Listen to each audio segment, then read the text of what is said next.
à partir du verset 1. Tutaanzia mstari wa kwanza.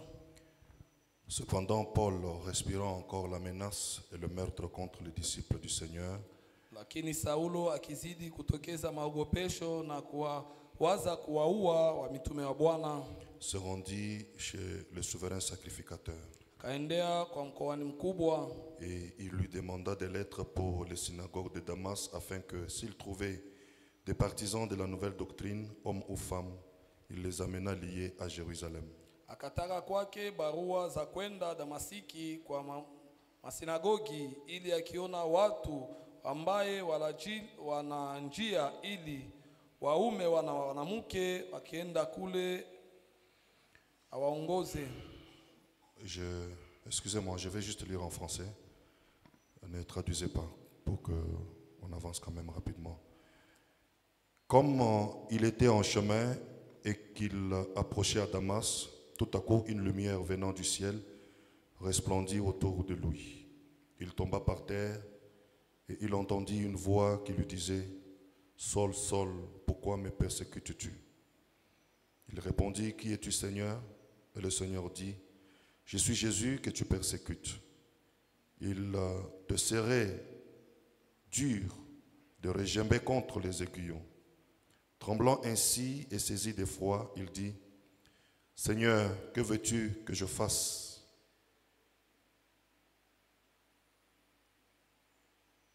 Attendez. Tremblant et saisi d'effroi, il dit « Seigneur, que veux-tu que je fasse » Et le Seigneur lui dit « Lève-toi, entre dans la ville, et on te dira ce que tu dois faire. » Les hommes qui l'accompagnaient demeurèrent stupéfaits. Ils entendaient bien la voix, mais ils ne voyaient personne.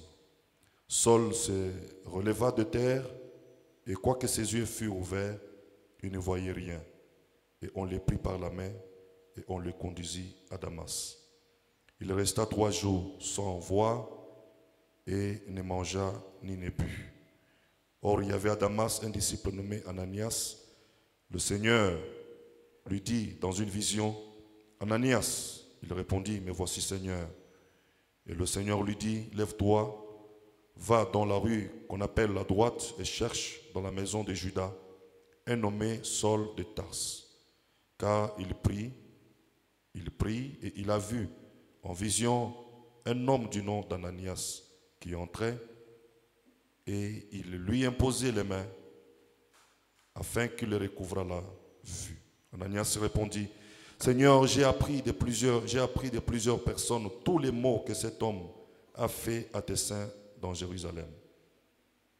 Et il a ici des pouvoirs de la part des principaux sacrificateurs afin de lier tous ceux qui invoquent ton nom. » Mais le Seigneur lui dit, « Va, car cet homme est un instrument que j'ai choisi pour porter mon nom devant les nations, devant le roi et devant les fils d'Israël. » Nous allons prier. Seigneur notre Dieu, merci pour la lecture de ta parole. Merci pour cette occasion que tu nous accordes encore. Nous voulons que ce soit toi maintenant qui nous parles, car nous sommes venus pour t'entendre toi nous parler et communier avec nous autour de ta parole. Ouais-nous, Seigneur, et utilise-nous. Parle directement à nos cœurs alors que nous nous attendons entre tes mains. Au nom de Jésus-Christ, nous te le demandons. Amen. Amen. Que Dieu vous bénisse. Veuillez vous asseoir. Mungu ambariki, munaweza kuketi.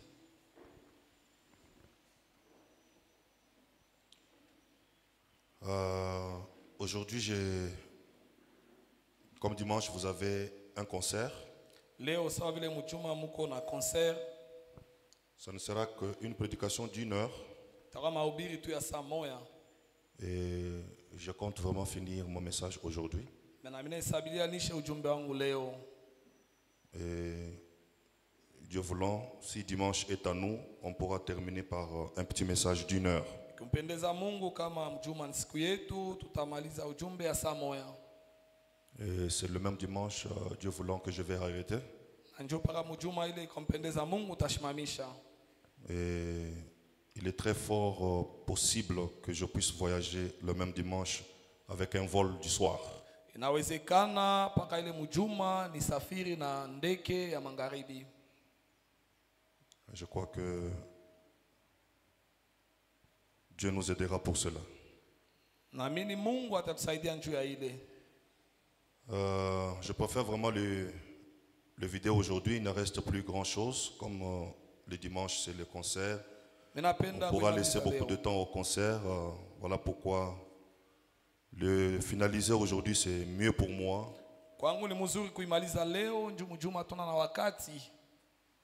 Et si dimanche arrive, on aura juste un petit message d'1 heure du temps.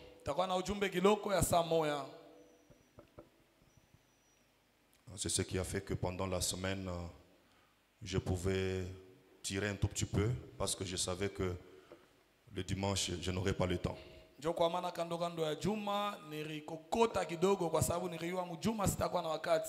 Et voilà. Alors ce soir, nous allons évoluer et cette fois-ci avec un autre point que nous tirons dans cette lecture que nous venons de faire. Il s'agit d'un homme de Dieu du nom de Paul. Il s'appelait autrement avant la conversion, ou pas avant la conversion, mais avant l'expérience avec le Seigneur. Parce que Paul n'était pas un incroyant, il n'était pas un païen. Il craignait Dieu, mais la seule chose c'est que il n'avait pas encore reçu la lumière de la parole du jour dans lequel il vivait.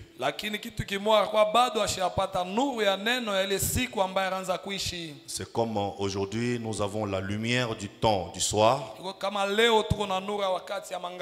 qui est le message que le prophète nous a apporté de la part de Dieu. Et ceux qui ont déjà reçu la grâce de Dieu ont vu cette lumière, ont vu cette parole et sont venus et ils ont cru cela.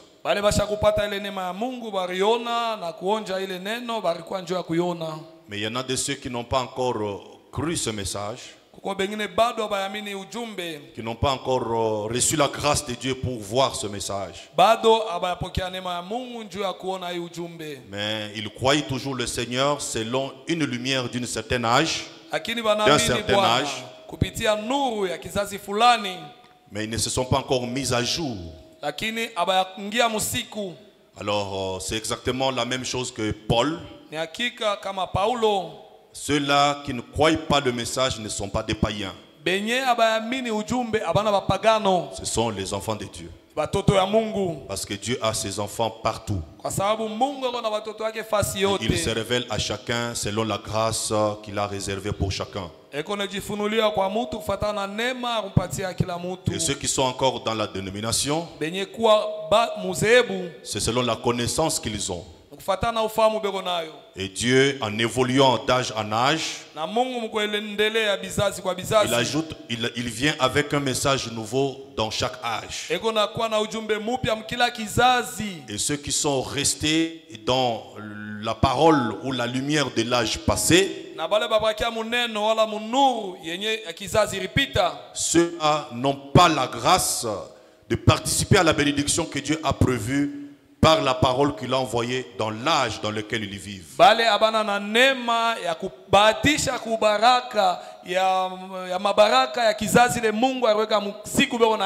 Et le jugement qui le fera, c'est Dieu lui-même.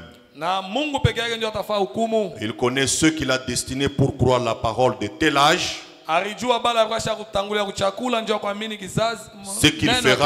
qu'il fera d'eux. Et il connaît ceux qui ne croiront pas à la parole de cet âge-là,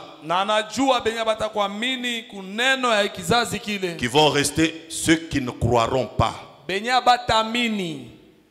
La parole de l'âge dans lequel ils vivent,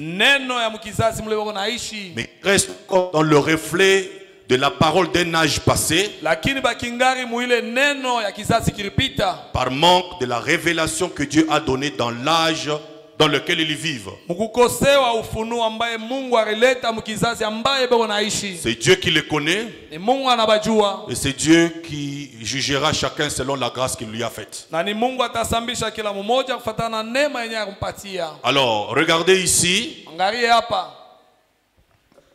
Paul, Paulo selon la lumière de l'âge dans lequel il vivait, kufatana na nuru ya kizazi akaanza kuishi. il restait fidèle, loi, aux principes, et ainsi de suite. Alibakia mwaminifu kwa sheria, torati na bingile. Mais ce qu'il croyait n'était pas le mensonge non plus. Lakini bila kuacha kuamini alikuwa ongo hapana. Il croyait et il prêchait la loi de Moïse. Alikuacha kuamini na akaanza kuhubiri sheria ya Musa. Et il a appris la loi de Moïse. Na alifundisha sheria ya Musa. C'est que c'est quelqu'un qui croyait en Dieu. Ni mtu akacha kuamini mwa Mungu. Et il servait Dieu. Na akaanza kutumikia Mungu. Parce que l'amour qu'il avait en Dieu, kwa sababu upendo alikuwa nao ya Mungu, et l'amour qu'il avait en la loi de Moïse, na upendo alikuwa nao ndani ya sheria ya Musa, l'a amené à avoir un zèle. ilimsukuma kuwa na bidii. Et ce zèle-là le poussa Na ile bidii ikamsukuma à aller combattre quiconque ne croyait pas cette loi de Moïse. ende akakombanisha wowote wala shamini ile sheria ya Musa. Celui qui croirait ou qui croyait la nouvelle doctrine,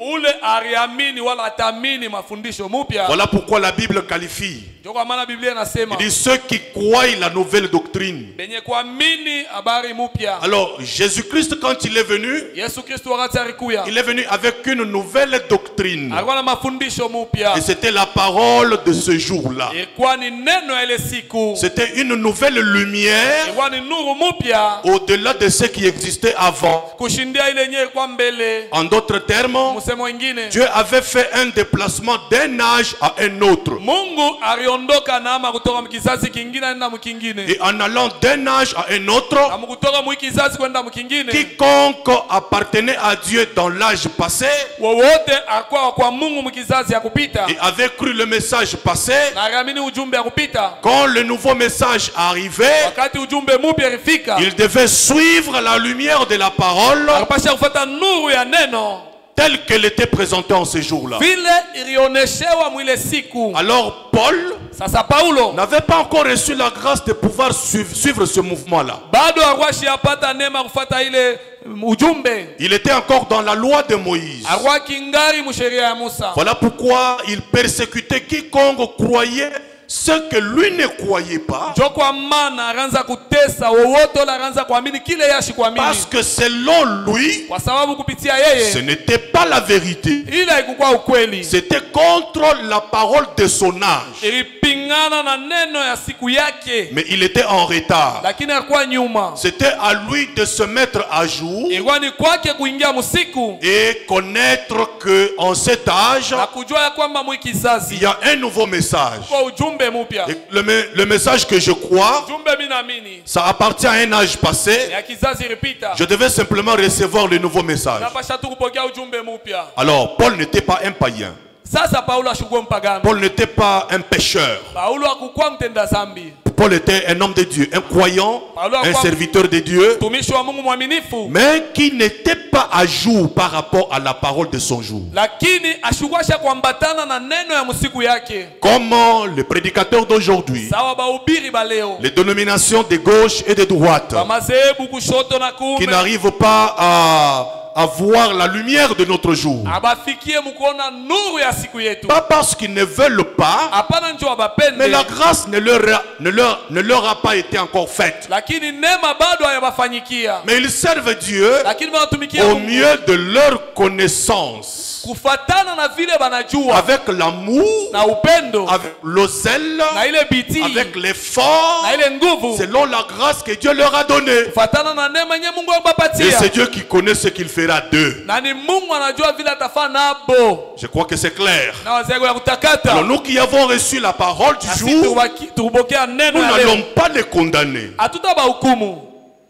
C'est à Dieu de juger, et nous et eux, selon qu'il connaît à qui il a fait la grâce pour l'âge dans lequel il vit. Ni kwa Mungu atahukumu kila mmoja nabo nasiye kufatana na neema ambaye alileta kwa kila mtu mkizazi lego naishi. Nous aimons beaucoup condamner, nous les humains, Sie batu tunapenda kulaumu sana. et nous aimons juger, nous les humains, Na tunapendaka kuhukumu si batu. mais nous devrons à un moment donné émettre des réserves et laisser ce domaine-là appartenir à Dieu seul. Lakini muile kipimo tunapasha kujichunga na kuachia ile hatua Mungu peke yake. C'est Dieu qui doit juger. Ni Mungu anapasha kuhukumu. C'est Dieu qui doit condamner. Ni Mungu anapasha kulaumu. Parce que ton jugement Kwa sababu hukumu et yako ta condamnation na kusambisha sont des kwako jugements et des condamnations venant d'un homme. ni mahukumu na makusambisha kutoka Et la kwa manière mtu. dont Dieu apprécie les choses, Lakini namna Mungu anachukua la manière dont Dieu voit les choses, namna gani Mungu anaona vitu. il les voit différemment de l'homme. Eko ne bien aona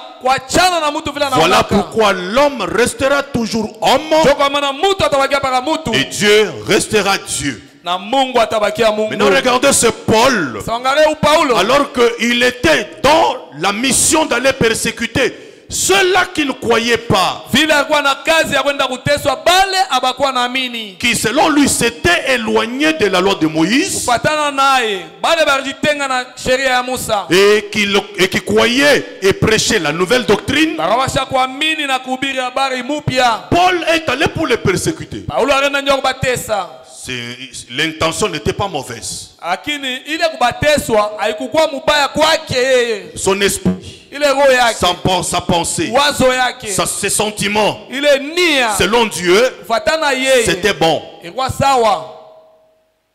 Et si Dieu allait le juger, Na kama Mungu anapasha kumhukumu, il allait le juger autrement. anapasha kumhukumu namna ingine. Mais s'il était demandé à un homme de juger, Lakini kama baonesha mtu Paul wa devait se hukumu, retrouver en enfer. Paulo anapasha kwenda mugena. Mais le Dieu du ciel Mungu wa mbingu n'a pas laissé Paul comme ça. akuacha Paulo Il vile. a seulement compris que c'est mon fils, c'est mon serviteur. Akaelewa tu ni mtoto wangu, mtumishi Mais wangu. il ignore la lumière que moi j'ai donnée dans son jour. Lakini ashijue nuru ile mimi nilileta Mais msiku yake. comme c'est un élu, Vile ni mteule, je ferai tout pour qu'il arrive à connaître cette parole. tafanya yote ndio afikie kujua ineno. Et la parole de Dieu vient à ses enfants en son temps. Na neno la Mungu inakuya kwa watoto wake muwakati Et de yake. la manière que Dieu l'a prévu. Na munamna ile Mungu alitayarisha. Parce que celui qui nous a élus, c'est Dieu lui-même. Kwa sababu la tuteule ni Mungu peke yake. Celui qui nous a prédestinés, c'est Dieu lui-même. Ula tuchakula ni Mungu peke yake. Celui qui a établi le plan de rédemption, c'est Dieu lui-même. Ula aleka mapa ya kombozi ni Mungu yeye Et mwenyewe. celui qui va réaliser le plan de rédemption,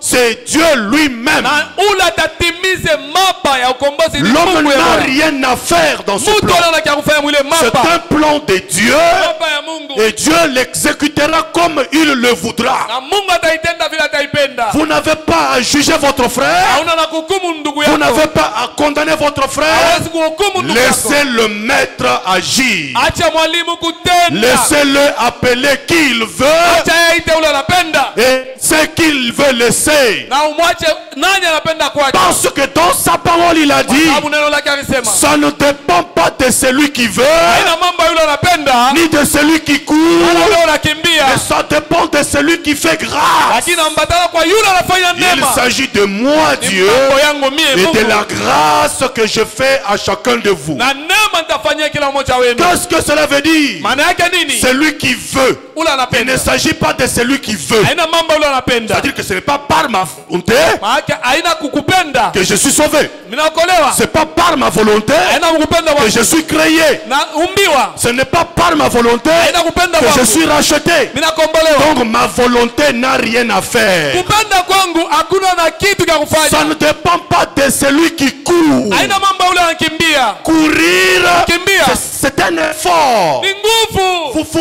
On court d'un point à l'autre. Unakimbia unatoka fasi moja unaenda pengine. C'est-à-dire que tu fournis un Haina effort unafanya nguvu. pour arriver vers quelque chose. Sio kufika kitu fulani. Alors regardez très bien. Sasa angalia La mzuri. Bible dit, Biblia inasema, ça ne dépend pas de celui qui court. Haina mambo yule anakimbia. En courant, vous fournissez un effort. Ukimbia wanafanya nguvu. Vous dépensez l'énergie. Unatosha nguvu. Vous fournissez de sacrifices Unafanya toleo. pour arriver à quelque chose. Sio kufika kitu fulani. Mais Lakini, ça ne dépend pas de tout ça. Haina mambo yote bile. Vous fournirez un effort Utafanya nguvu. pour être sauvé. Sio kuokolewa. Vous prierez beaucoup. Utaomba sana. Vous jeûnerez. Utafunga. Vous sauterez. Utaluka. Vous fournirez tous les efforts du Utafanya monde. nguvu yote ya dunia. Mais si vous n'êtes pas un élu de Dieu, Kama una mteule wa Mungu. et si Dieu ne veut pas de vous, Kama Mungu Mungu Tout asikupende. est une vanité. Yote ni ya Il bure. ne s'agit pas de mes efforts. Haina mambo nguvu yangu. Parce que s'il s'agissait des efforts de Kwa l'homme, sababu kama ilikuwa ni nguvu ya mtu, l'homme va se glorifier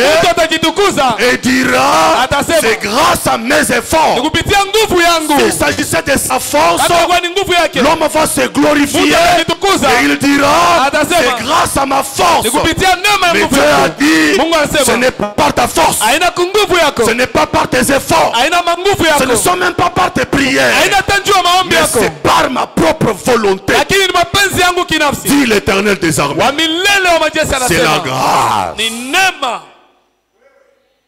C'est la grâce. Ni neema. Et la grâce seule. Na neema peke yayo. Nous sommes sauvés par la grâce. Tunaokolewa kupitia Au neema. moyen de la foi. Kupitia imani. C'est tout ce que nous faisons. Ndio yote shi tunafanya. Nous croyons. Tunaamini. Et nous nous abandonnons à Dieu. Na tunachachilia kwa Mungu. Le reste, Mabaki. c'est Dieu seul. Ni Mungu yeye moya. S'il veut notre foi, Kama anapenda imani s'il yetu. va l'agréer, Kama ataikubali. il va nous sauver. Atatuokoa. S'il va la rejeter, Kama ataitupa. c'est lui. Ni yeye. Il s'agit de Dieu. Ni mambo ya Il Mungu. ne s'agit pas de l'homme. Haina mambo ya mtu. C'est le plan de rédemption de Dieu. Ni mapa ya ukombozi ya Mungu. Alors regardez, Angalie. Paulo fournissait aussi les efforts. Na anaanza kufanya manguvu. Parce qu'il disait, non mais je vais tuer tout le monde qui Sababu ne anaanza croit pas la loi de Moïse. Taua bota baamini sheria ya Tout le Musa. monde qui n'écoute pas ce que Dieu a donné. Bota basikele Mungu alileta. Selon la lumière que moi je connais, Patana luru ile je mimi vais najua. emprisonner tous. Je vais emprisonner tous. Tabaoka bota Muingereza. Et je vais tuer tout le monde. Na taua bote. Alors qu'il respirait cette méchanceté. Na pala wana ile nia ya uovu. Qui était apparemment une méchanceté sainte. Ilionekana ya kwamba ni ukali takatifu. Parce que c'était une méchanceté grâce à la parole de Dieu. Kwa sababu ilikuwa ni ukali kupitia neno la Mungu. L'objectif c'est d'amener les gens par force à rester avec la parole. Kifukuzio ilikuwa ni kupeleka watu kwa nguvu babakie na neno. Donc c'était une méchanceté sainte. Ilikuwa ni ukali takatifu. Il y avait le divin dedans. Mukwa Mungu ndani. Il y a une colère sainte. Une méchanceté sainte. Quand l'objectif est pur. Il y a une colère sainte. Le prophète a prêché un message. Un prophète qui rougit. Pourquoi un prophète? Un homme de Dieu qui est censé être gentil, être doux, avoir des belles paroles, va rougir les yeux. Pourquoi il rougit les yeux? Pourquoi il va tonner? Pourquoi il va s'énerver? C'est une colère sainte. C'est une méchanceté sainte. C'est une attaque sainte. Pourquoi? L'objectif est pur. Il veut amener les gens à la parole. Et Paul, avec sa méchanceté, il voulait aller tuer les gens, pas parce qu'il faisait le mal, mais parce qu'il voulait qu'ils fassent le bien. Selon la parole que lui connaissait. Mais le Dieu du ciel l'a rencontré sur le chemin vers Damas. Alors écoutez ce qui se passe. Une grande lumière l'a percuté. Et il est tombé au sol. Et il est tombé aveugle. Parce que chose pareille n'avait jamais été vécue par Paul. Regardez, Paul venait de quelque part. Et il avait un objectif. Et il poursuivait quelque chose. Mais regardez, chemin faisant, il va vivre une expérience. Et cette expérience est le début de tout dans la vie de Paul. Oh Seigneur. Oh Seigneur. Pourquoi il a crié Seigneur? Parce qu'il connaissait la parole. Il était un érudit. Il connaissait la parole de Dieu. C'était un vertébré dans la parole. Et il avait été enseigné que pareille chose surnaturelle, ce n'est que Dieu, pas autre chose. Et alors il a oh Seigneur. Alors la voix a parlé. Paul, Paul, Paul, pourquoi me persécutes-tu? Tu Tu me persécutes en tapant, en chicotant, en faisant souffrir les enfants, mes enfants. Unanitesa mukupika kuteswa watoto yangu. Moi et mes enfants, nous sommes un. Mimi na watoto yangu tuko kimoya. Alors, Paul, dans cet état-là, Basi Paulo mwile il a compris qu'il était en train de faire quelque chose qui n'avait pas plu au Seigneur. Et il a dit, qu'est-ce que je peux faire? Il était tombé aveugle. Grâce à cette expérience, on va lui dire, va à tel endroit, là où il était parti. Le Saint-Esprit va parler à Anania, qui va lui dire, va à tel endroit, tu vas trouver un monsieur qui ne boit pas, qui ne mange pas, qui est aveugle, suite à une expérience qu'il avait vécue. Parce que c'est un serviteur que je vais utiliser. Par lui, j'appellerai tout un peuple qui portera mon nom. Va prier pour lui et il va recouvrer la vue. Regardez ce que Dieu fait. Il se sert toujours des hommes pour faire quelque chose. Et la chose que l'homme de Dieu va faire, et là c'est juste un acte naturel. C'est un geste naturel, un geste physique. Un être humain va venir, il va rencontrer Paul, il va lui imposer les mains. Un acte naturel. Comme on l'a vu le mardi. Comme nous l'avons vu le mardi, Dieu envoie un serviteur. Dieu pouvait tout faire. Hein? Il pouvait tout faire. Mais dans sa loi, il faut toujours un proche parent. Quelqu'un qui est plus proche de l'homme. Alors comme c'est Dieu qui est le plus proche parent de l'homme, n'étant pas présent sur la terre, il va prendre son onction et la mettre sur son serviteur. Il va envoyer maintenant un serviteur, un Eliezer, comme un Jean-Baptiste, comme un William Branham, comme un Paul, comme un Ben Vital, comme un Salem, comme un. C'est dans la loi de Dieu d'utiliser toujours ses serviteurs pour les amener où? Dans la présence de Dieu, dans une relation avec l'Éternel. Après qu'Anania ait prié, Paul a recouvré la vue. Paul n'avait pas encore compris. Il a dit, oh, ce que j'ai vécu, c'est trop surnaturel. C'est trop extraordinaire. Ah non. Il doit y avoir quelque chose au sujet de ça. Il doit y avoir quelque chose au sujet de cet événement que j'ai vécu. C'est pas simple, c'est pas normal. Ce que j'ai vécu, il doit y avoir quelque chose de surnaturel. C'est là maintenant que je vais attirer votre attention. Le prophète dit, Paul va aller dans le désert d'Arabie. Il va s'éloigner de tous ses amis. Il va s'éloigner de ses frères et sœurs. Il va s'éloigner de ses collègues, de tout le monde. Il va aller dans un lieu où il va se retrouver seul. Le prophète dit, Paul, à la suite de cette expérience, il est allé dans le désert d'Arabie et il a loué une petite maison. Et il a demeuré là-bas pendant 3 ans et demi. Seul avec Dieu. Quelqu'un a prié pour lui. Il a vécu une expérience. Quelqu'un a prié pour lui. Et il a recouvré la vue. Mais il s'est retrouvé seul. Sans Anania. Parce qu'Anania a prié pour lui. C'était une expérience qu'il avait vécue. Son cœur était touché. Et Dieu savait ce qu'il allait faire à la suite. Et il a envoyé son serviteur. Il a prié pour lui. Et après que le serviteur ait prié pour Paul, il s'est retiré. Paul s'est retrouvé seul. Et Paul va aller dans le désert pour rester seul. Sans un serviteur de Dieu à côté de lui, sans un ami, sans un frère sans une sœur. bila nduku wala Il dada. va se retrouver là seul, Atajikuta peke yake pale. en train de louer une petite maison Eko napangia kwa nyumba kaloko. pendant 3 ans et Mu demi. miaka 3 na kipande. Qu'est-ce qu'il faisait pendant ce temps-là? Akaanza kufanya nini mwile wakati? Qu'est-ce qui s'est passé avec Paul Nini ikaanza kupitikana na Paulo? pendant ce temps-là? Mwile wakati. Le prophète dit, Nabii anasema Paul passait une vie cachée, personnelle avec Dieu, une expérience à travers la parole, et c'est là qu'il a fait une grande expérience avec Dieu, où il a reçu la révélation de la parole. Paulo anasema Mungu anasema Paulo abakia peke yake njoo ya kupata onjo kupitia neno ya Mungu.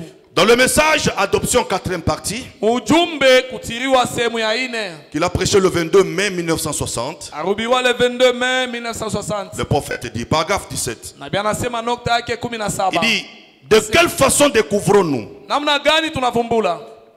Il lui a été révélé, donc la volonté de Dieu a été révélée à Paul. Mapenzi ya Mungu ilifunguliwa Paulo. Il n'a pas consulté aucun homme, Akuuliza hata mtu moya. ni le sang, ni la chair. Wala damu wala mwili. Ça c'est Paul, Ule ni Paulo. après son expérience. Kisha onjo yake. Et notez bien, Kamate ce mzuri. n'était pas dans un séminaire qu'il avait fait cette expérience. Haikuwa mseminari mwenye kupata ile onjo. Ce n'était pas dans une école quelque part, Haina kwa masomo fasi moya. avec un enseignant quelque part. Na mwalimu fasi moya. Parce que les choses de Dieu Sabitu ya Mungu. ne s'apprennent pas. Abifundishi wake. Les choses de Dieu ya Mungu se révèlent par Dieu lui-même. funuliwa na Mungu Il yeye va moya. utiliser un homme loin de Dieu, Tumikisha Mungu mtu ashopaka na mafuta. utilisé par Dieu, Mwenye kutumikishwa na qui Mungu. n'a reçu aucune connaissance humaine. Ashikupokea hata fundisho moya Et mtu. il l'utilisera Na atamtumikisha. pour déclarer sa parole. Jua kusema neno lake. Et Dieu, dans le cœur de ses enfants, Ndani ya mmea leur révélera la parole. atabafunuliwa neno. Alors regardez, Angalie. Paul n'est pas allé dans un séminaire Paulo ashikwenda mseminari. pour aller comprendre la colonne de feu c'était quoi. Jua kwenda kuelewa nguzo la moto kwa nini. Cette colonne de feu là voulait dire quoi? Nguzo la moto ilifia kusema Que nini? je cherche un érudit de la parole, Tafuta ule cha kujua que neno. je cherche un enseignant de la parole, Tafute mwalimu wa neno. que je cherche un bishop, Nitafute bishop. que je cherche un quadribishop, Nitafute bishop wa que je ine. cherche un évêque Nitafute eveki. ou un pasteur turbo Wala pasteur wa ou un Mungu. pasteur, je ne sais pas comment vous le qualifiez, Wala pasteur shwe vile mnamuita. ou un grand théologien du monde, Wala mteolosha ou le nguvu. grand vertébré dans la parole. Wala mule mtu ashakujua sana Paul neno. n'a pas cherché cela. Paulo hakutafuta ile. Ce que Paul a vécu, Ile Paulo aliona. il n'est même pas allé voir Gamaliel son maître. Ashikwenda tako na mwalimu wake Gamalieli. Parce que Gamaliel était son maître. Kwa sababu Gamalieli alikuwa mwalimu wake. Il était son ancien. Alikuwa mzee wake. Paul pouvait aller voir Gamaliel Paulo alipasha kwenda kuona et lui Gamalieli. dire, oh cher Gamaliel, Oh mpendwa Gamalieli. oh cher ancien Gamaliel, Oh mzee Gamalieli. oh cher grand théologien Gamaliel, Oh mteolosha oh Gamalieli. cher évêque Gamaliel. Oh eveki ya Gamalieli. Alors que je partais vers Damas, Vile nikaanza kwenda Damasiki. dans mon chemin pour persécuter ceux qui croyaient la nouvelle doctrine, Munjia njoo kutesa benye baramini habari. voici une lumière est tombée sur mon chemin. Nuru iranguka munjia yangu. Elle m'a terrassé Kanyangusha. et une fois m'a parlé Na sauti du kanyambia. dedans de cette lumière. Ndani ya ile nuru. Et quelqu'un m'a dit, Na mtu akanyambia. je suis Jésus que tu Siko persécutes. Yesu niko nateswa. Je n'ai pas compris. Sikuelewe. Mais toi, tu connais bien la parole. Wewe unajua mzuri neno. Peux-tu m'expliquer ça? Unaweza nifasiria Peux-tu hii? me faire comprendre ça? Unaweza nielewesha hii? Paul a compris que Paulo alielewa kwamba il ne s'agit pas de l'homme. haina mambo ya Il mtu. s'agit de Dieu Mambo ya Mungu. et du plan de Dieu Mambo ya et Mungu. de la volonté de Dieu Mapenzi ya et de Mungu. l'affaire de Dieu. Kazi ya Je Mungu. dois recourir à Dieu. Bila pasha ukimbilia kwa Mungu. Dieu, on ne l'apprend pas. Mungu abamufundake.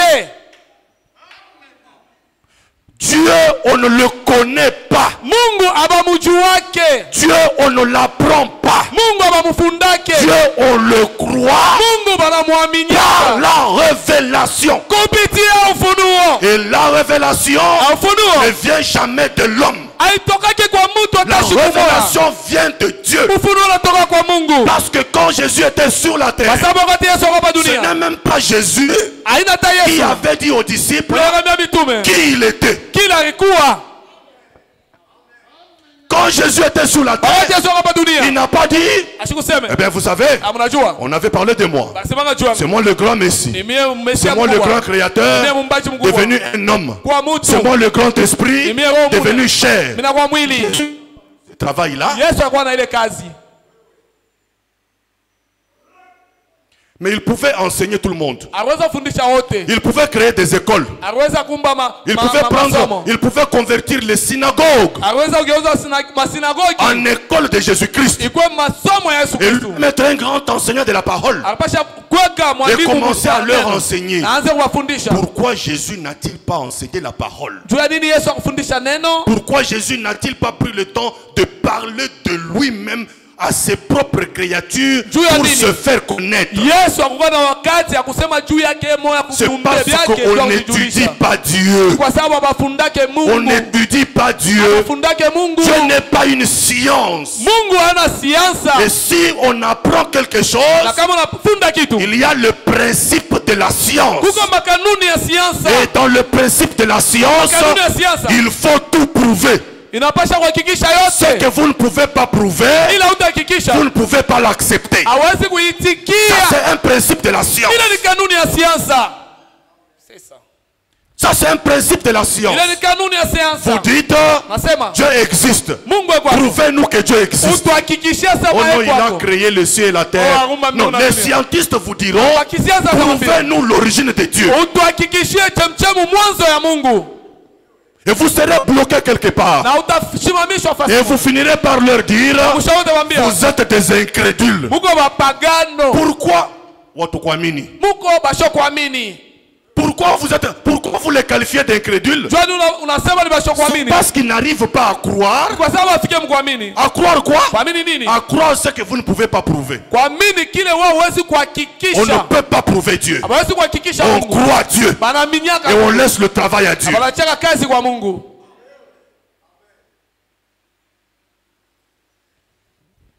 Jamais Jésus s'est présenté, il a dit, Atashi kuma Yesu ashikujionesha. pour que l'on croie que je suis le Dieu du ciel, Tuamini sana niko Mungu wa mbinguni. je fais ça. Ninafanya hiki. Non, non. Hapana. Jésus ne fait pas de démonstration. Yesu ashifanyage maonesho. Jésus n'est pas là pour faire des parades, Yesu ana pale njoo kufanya mashangazo, des démonstrations, maonesho, pour prouver qu'il est. njoo kuonesha Non, eko. c'est les hommes qui ont toujours tendance à prouver Ni batu wanapenda kila mara kufanya qu'ils sont kuonesha. quelque chose. Ya kusema beko na Parce maana. qu'ils sont en train de faire des compétitions. Kwa sababu beko nafanya bipimo. Ils veulent se faire accepter. Banapenda wabechikie. Ils veulent se faire recevoir. Banapenda Ils babapokee. veulent montrer qu'ils sont plus que les autres. Banapenda kuonesha sasa wanashindia Voilà wengine. pourquoi ils sont dans le tapage. Njoo kwa maana beko mubionesho. Voilà pourquoi ils sont dans le matu vu. Njoo kwa maana beko mubile bya Voilà kuonekana. un petit miracle seulement. Les maux des têtes guéries. Muujiza tu Vidéo, kidogo. photo, TikTok. Kichwa kama Facebook. unaponesha ku video ku C'est les Facebook. parades. Ce sont des matu vus. Ni vya kuonesha bionesho tu. On a prié pour quelqu'un malade. Anaambia mtu mgonjwa. Et Dieu l'a guéri. Mungu amponesha. Vidéo, interview. Et TikTok, Facebook. Inaenda ma Facebook na ma TikTok. Ça, c'est l'homme. Ule ni mtu. Mais regardez le maître des Angalia miracles. mwalimu wa miujiza. Le Dieu créateur. Mungu mumbaji. Le Dieu tout-puissant. Mungu uwezo wote. Plusieurs lépreux arrivent. Ba mkoma wa mingi wanafika. Ils ne s'intéressent pas aux autres lépreux. Ashangata wa mkoma bengine. Mais si c'était le prédicateur d'aujourd'hui, Ame kwa mabiri wa leo. amenez tous les lépreux. Amenez Amenez tous les malades.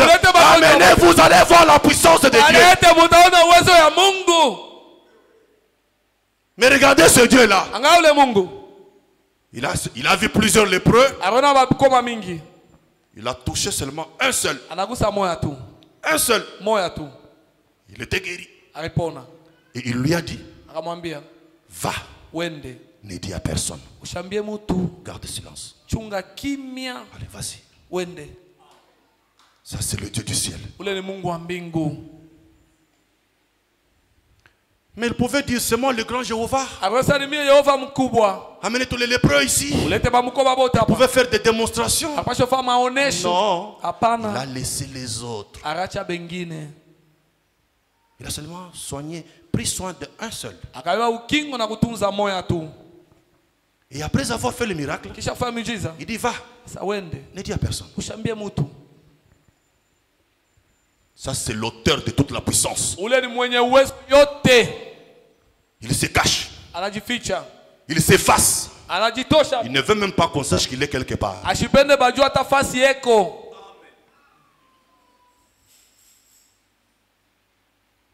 Il ne veut même pas faire, il ne veut même pas qu'on sache qu'il est quelque part. ashipende bajua hata kule eko. Et quand on découvre qu'il est quelque part, il s'efface, il fouille, il Na disparaît. wakati wanavumbula pale kwa anakimbia anenda.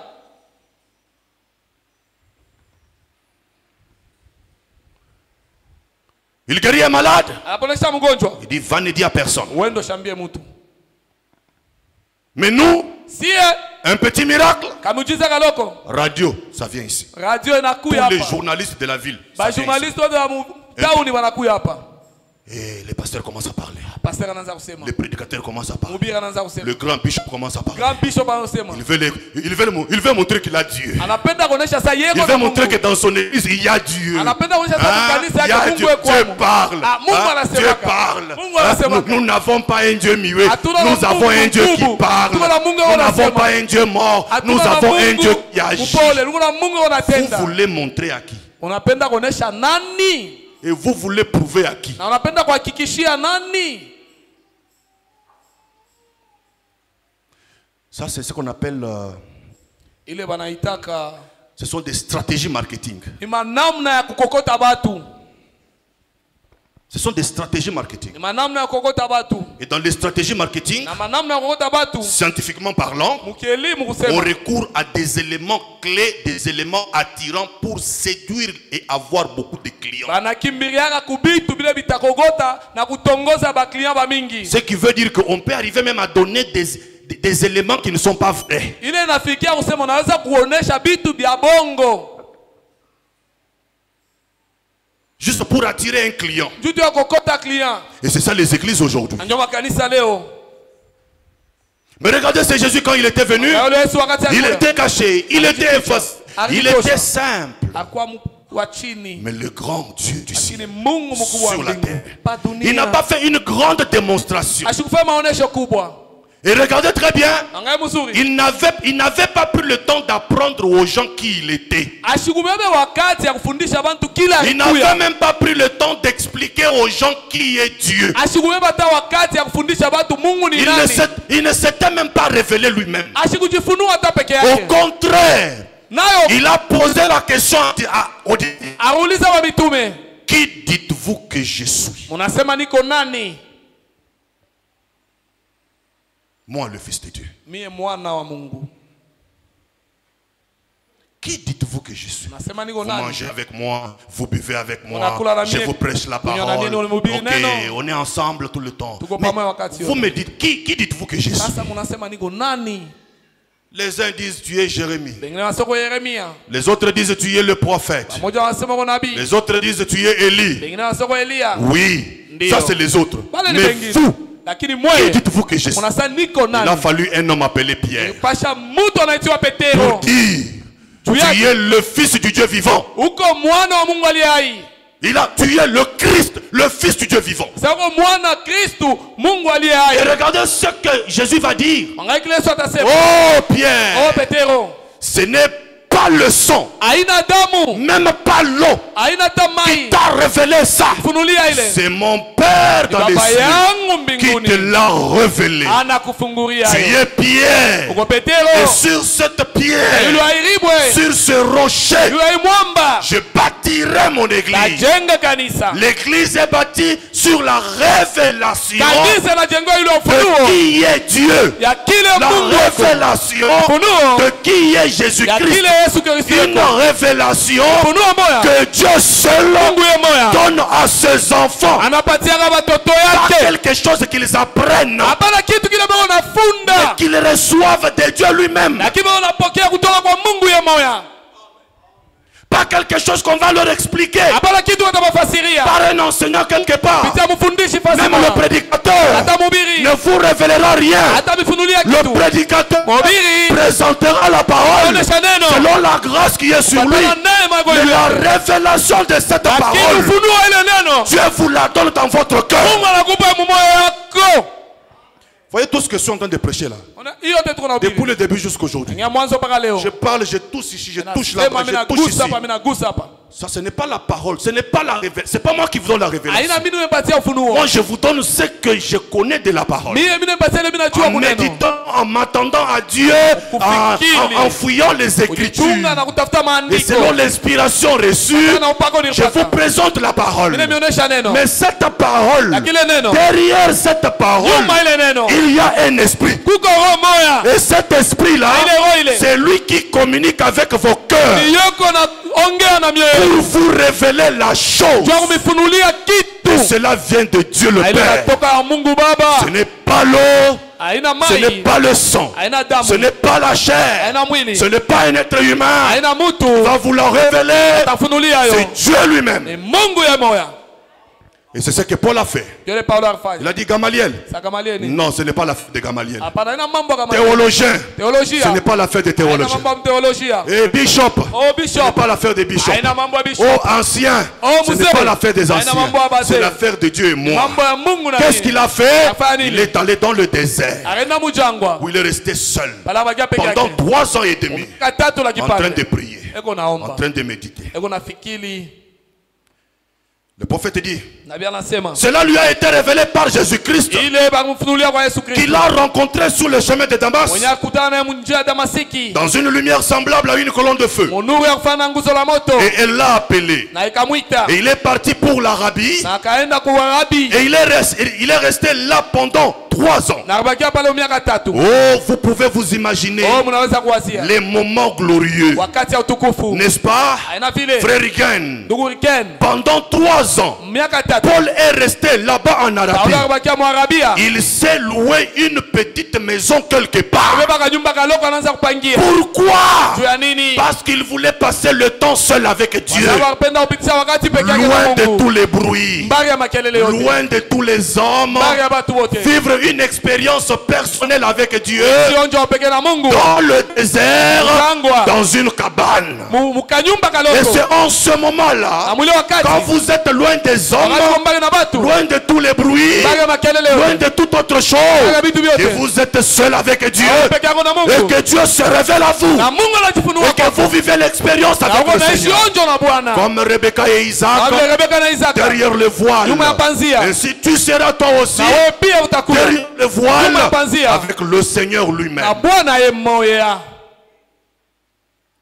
Une vie cachée. Maisha ya uficho. Paragraphe 29. Nukta yake 29. Amen. Amina. Vous aimez la parole, hein? Unapenda neno.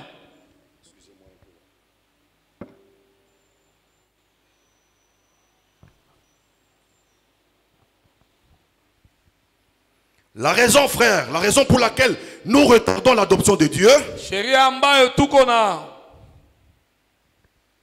nous retardons. nachungisha. Unaichungisha wapi? Tunakawisha.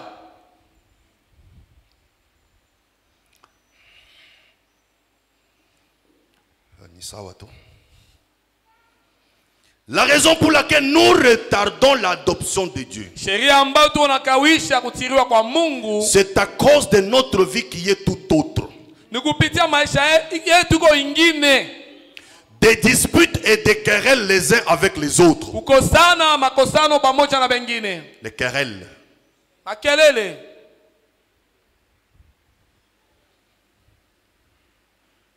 Les querelles sont les disputes.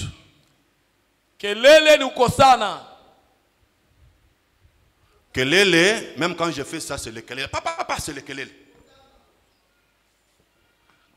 Hein? Hein? Quand les gens se disputent. Hein? Wakati watu wako na bishana. Bon, moi j'ai un terme, le vrai swahili, mais vous l'allez mal. Hein? C'est kugombana. Ici, on va dire c'est vita. Mais wakati watu wanagombana, donc hein, quand ils discutent, ils se disputent. Beko na bishana. Aha, utilisez même ça.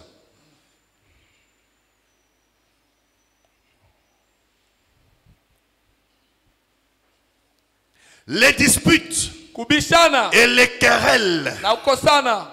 les uns avec les autres. Pamoja na bengine. C'est pour cette raison que le voile ne peut pas tomber derrière nous Njoo kwa maana panzia haiwezi kuanguka nyuma yetu. et nous permettre d'entrer dans la présence de Dieu. Dieu. na kuturuhusu kuingia muwepo wa Mungu. Nous avons la parole, Tuko na neno. nous avons reçu le prophète, Tunapokea nabii. mais l'objectif de ce message, Tukuzia ujumbe. c'est de nous amener dans une relation cachée avec Dieu, Mukutupeleka uhusiano ya ufichama na où Mungu. nous vivons une vie calme, Pale tuko naishi maisha ya kimya, tranquille, ya ustarehe. où nous communions avec Dieu Tunashiriki na en Mungu. harmonie avec sa parole. Mapatano na neno Et lake. le prophète dit, Na nabii il anasema, faudra arriver à ce stade-là pasha kufikia mule où kipimo nous sommes des fils et des filles mûrs. ambayo tuko bana na babinti benye kukomea, Ceux-là qui sont mûrs, benye kukomea, qui sont placés positionnellement en Christ, benye kutiliwa ndani ya Kristo. connaissent qui ils sont, Banajua kile beko, qui connaissent ce à quoi ils sont appelés, banajua kule banaitiwa, et ils savent ce qu'ils doivent na faire. banajua kile banapasha Et kufanya. ils vivent la vie conformément à la parole. Ndio naishi neno kulingana na Il neno. dit ça,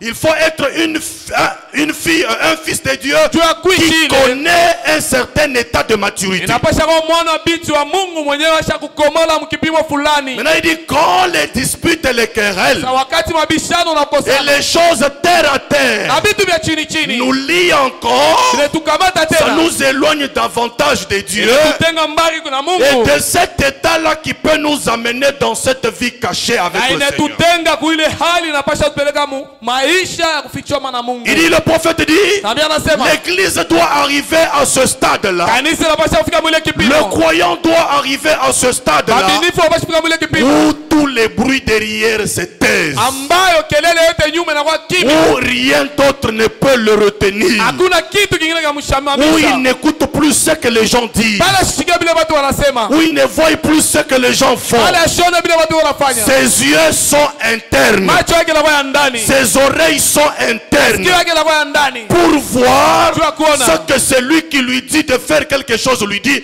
à partir de son cœur, ni ule anamwambia kitu kya kufanya kuanzia moyo pour wake, entendre Jua kusikia. ce que celui qui est dans son cœur lui dit. ule uko mumoyo wake anamwambia. Le prophète dit, Nabii anasema dans le temple, mwekalu il y a 3 étapes. kuko Il y kipimo a le tatu, parvis extérieur, kuko fasi ya il y a nje, le lieu saint, fasi et il y takatifu a le lieu très saint. na fasi takatifu Il dit sana. dans le parvis extérieur, Fasi ya nje vous êtes exposé au bruit de l'extérieur. ushakutirwa kwa makelele ya Vous êtes nje, exposé au soleil. ushakutirwa kujua, Vous êtes exposé à tous les problèmes de la vie. ushakujua kwa mambo yote magumu yote ya Mais vous maisha, devez pousser encore vers l'intérieur. unapasha kuingia Et ndani dans le parvis, dans le lieu saint, na fasi takatifu. là, Pale vous avez encore un peu de petits trucs. ukingana tu vitu Mais tulotuloko, vous êtes encore, vous êtes maintenant un peu plus loin.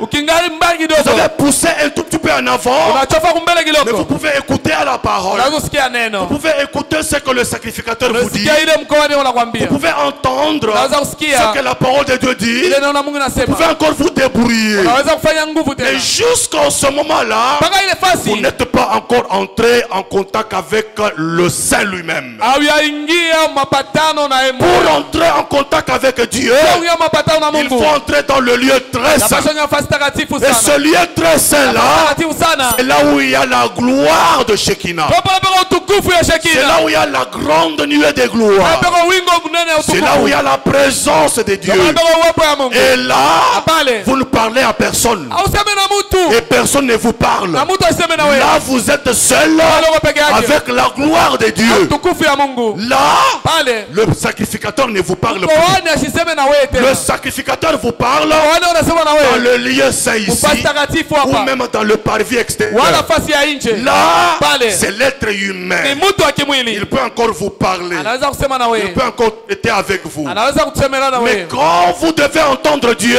Tunaposhikia Mungu, quand vous devez vivre l'expérience avec wakati Dieu, unapata onjo na vous Mungu, devez quitter le parvis extérieur. unapata fasi ya nje, Vous devez quitter le lieu saint unapata fasi et takatifu, entrer dans le lieu très saint. unapata fasi takatifu sana, Et dans le lieu très fasi saint, takatifu sana, là se trouve Dieu pale lui-même. peko Mungu yemwe. Là, Pale quand vous faites entrer un être mort, wakati unaingisha mufu, il revivifie. anapata Il uzima, est revivifié. anapata Il uzima, est ressuscité. Quand anafufuka. vous plantez un arbre Wakati unapanda qui muti, avait séché, yenye kauka, l'arbre va repousser. muti itaota Quand tena. vous amenez une sémence Wakati unapeka mbeko, qui est morte ilisha kufa, dans la présence de Dieu, muwepo ya Mungu elle va pousser. itapamba. C'est quoi? Ni nini? C'est la vie elle-même. Ni uzima C'est la yenyewe, puissance de ni Dieu. uwezo ya C'est Mungu, la présence de ni Dieu. uwepo ya Et Mungu. là, Pale vous ne parlez à personne. auseme na mtu Et personne ne vous parle. na mtu aseme na wewe. Là, Pale vous ne voyez personne d'autre aone mtu mwingine. Bien que les autres soient dans le même lieu très saint. Hata kama bengine na wabeko mufasi ile takatifu sana. Mais l'expérience elle est personnelle. Lakini onjo kwa upekee. Dieu vous empêche de voir autre chose que de le voir lui-même. Amen. Il vous empêche d'écouter autre chose que de l'écouter lui-même. Et toute l'expérience que vous vivrez là-bas, vous la vivrez avec lui. Et c'est cela ce que Dieu veut de nous. Nous mener à une dimension où nous avons atteint un cerveau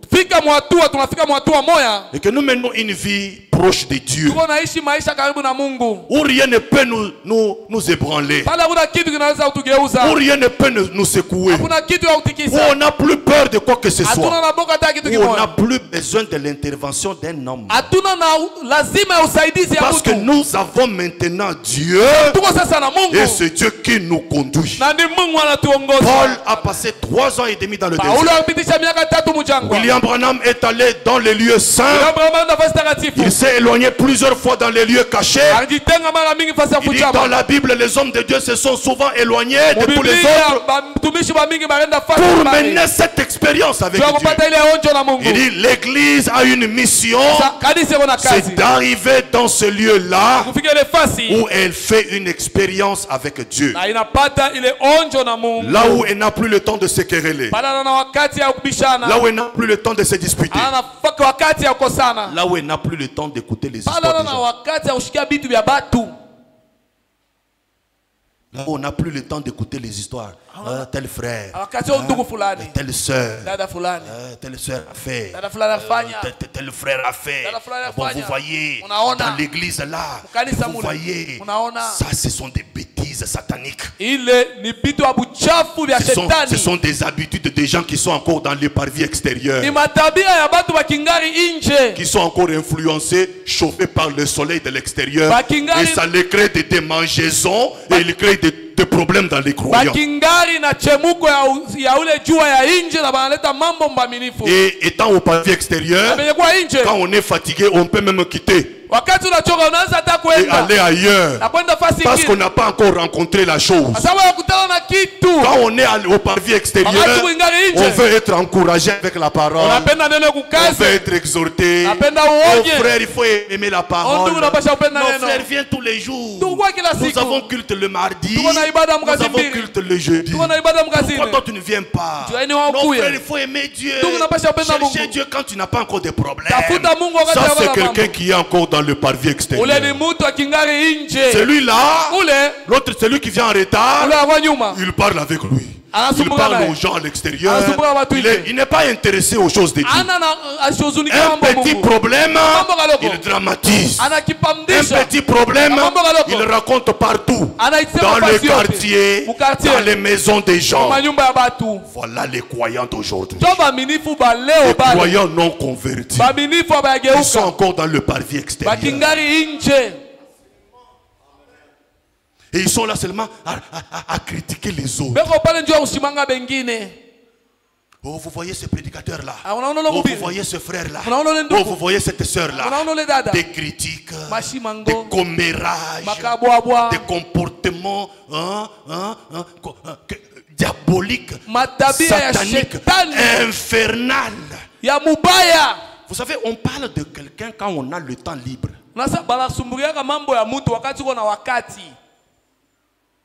Mais quelqu'un qui est occupé dans le lieu très saint où il voit seulement la gloire de la Shekinah, il a le temps de se consacrer seulement à regarder la grandeur de Dieu. Mais celui qui n'a rien à regarder, qui ne voit rien d'important, qui peut occuper son temps, son oreille et ses yeux et sa bouche, il va se permettre de raconter les histoires des gens, la vie des frères, la vie des sœurs, la vie la vie du village. La vie du village. maisha ya kumkini. Est-ce que ces gens-là ne mangent pas bien, vous voyez? Abakuweke mzuri unaona. Ils souffrent ces jours-ci. Ils Ils souffrent trop mal. Unateseka mbaya. Ces jours-ci, ce frère-là, il était bien. Mais ces jours-ci, Imashikwi. il doit y avoir un problème dans la vie de ce frère. Unapasha Comment kwa- tout l'argent est parti? Unapasha kwa mambo maisha yule ndugu namna gani makuta yote inenda. Qu'on te donne le micro, que tu nous dises ce qui s'est passé dans la vie du frère. Bakupatie micro tuambie bila vilipitikana kwa maisha ya ndugu.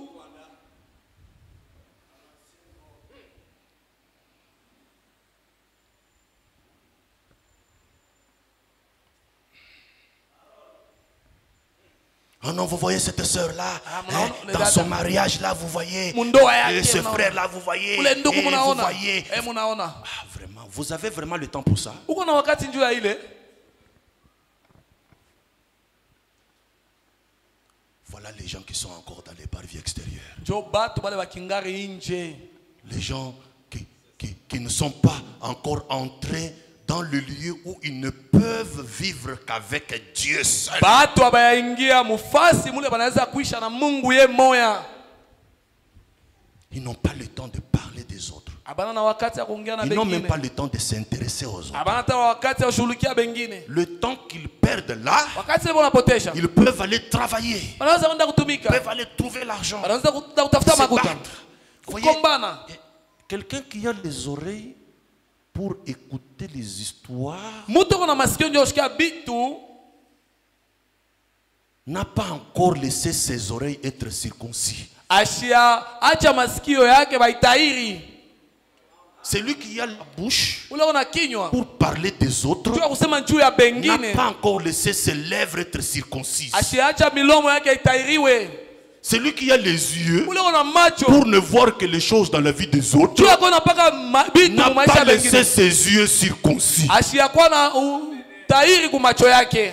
Et celui qui croit à des bêtises qu'on lui raconte Na ule eko na mini kumabuchafu n'a pas encore munesha. laissé son cœur circoncis. Ashiacha moyo wake kutairiwa. Et Dieu veut circoncire ses enfants. Na Mungu anapenda utairi watoto yake. Pour arriver à ce Kwa niveau-là, kufika mule il kipimo. faut entrer derrière le voile. Napasha wingia nyuma ya Il faut pazia. entrer dans le lieu très saint. Napasha wingia mufasi takatifu Là où sana. vous êtes seul avec Dieu. Aloko peke yako na Et il va vous Mungu. débarrasser de toutes ces bêtises. Atakuotosha na ile mabuchafu yote.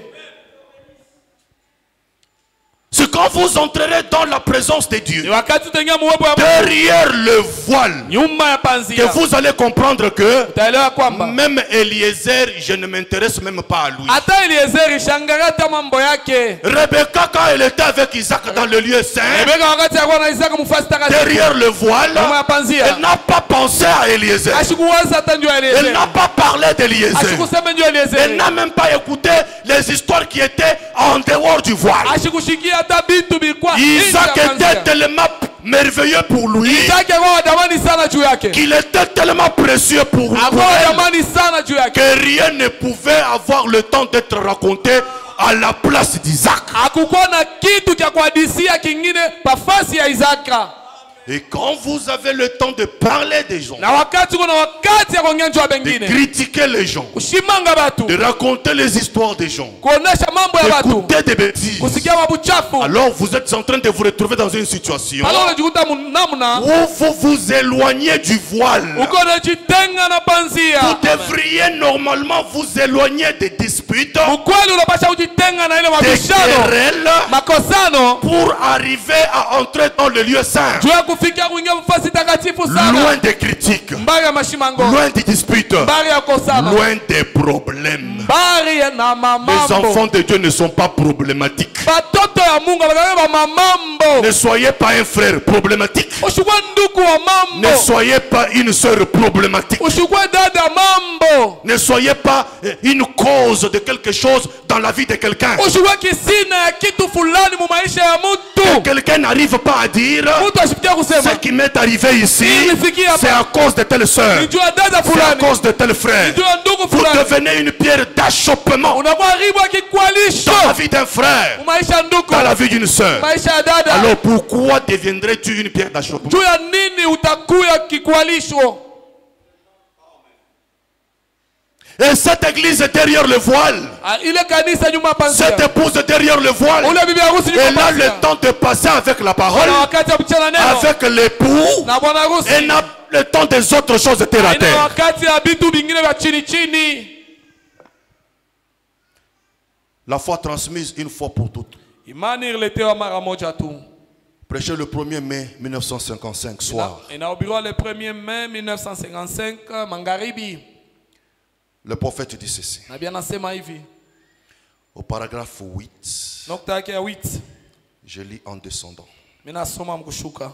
Le prophète dit, j'aime la parole. Nabii anasema napenda neno. Oh, j'aurais souhaité pouvoir exprimer cela. Oh, nilingependa kuonesha ile. Savez-vous où je prêche mes meilleurs sermons? Unajua wapi mimi nahubiraka mahubiri yangu ya C'est mzuri? chez moi, dans ma chambre. Ni kwangu ndani ya Dans chumba. ma chambre de prière. Ndani ya chumba ya maombi. Ou quelque part dans mon lit. Wala fasi fulani ukitanda. Pendant que je suis couché la nuit, Wakati cha kulala usiku. je reçois l'onction du Saint-Esprit. Ninapokea upako ya Roho Et je Mtakatifu. passe la moitié de la nuit à me prêcher moi-même. Na mimi napitisha kipande ya usiku niko najubiri peke yangu. Savez-vous pourquoi ça lui arrive? Unajua jua niko namfikia? Parce qu'il est loin des gens. Kwa sababu yuko mbali na batu. Et il est seulement proche de Dieu. Na yuko tu karibu na Mungu. Et Dieu peut lui parler. Na Mungu anaweza kusema naye. Et Dieu peut faire une expérience avec lui. Na Mungu anaweza kufanya onjo naye. Alors il dit, Anasema, oh, si seulement je pouvais faire cela à la chair. oh, kama ningeliweza kufanya ile kumimbali. Mais je deviens tellement rapide, Na mimi nakuwa mbio sana. très empressé, Mwenye wa mbio sana. en un rien de temps. Mu wakati kidogo. Je prends de l'avance sur moi-même. Mimi nabeba sauti juu yangu. Je pense que tout ça, pourquoi? Parce qu'il est déjà dans la prédication qu'il a passé toute la nuit à se prêcher lui-même dans le lit. Juu ya nini? Juu alikuwa mu mahubiri, akaanza kuhubiri yeye mwa usiku. C'est que c'est quelque chose qui se passe dans un certain monde. Ni kitu kiko napitia mu dunia fulani. Et comment cela lui arrive? Namna gani unamfikia? Parce qu'il est à l'écart. Kwa sababu yuko pembeni. Alors le prophète parle de se mettre à l'écart. Nabii anasema juu ya kuwekewa pembeni.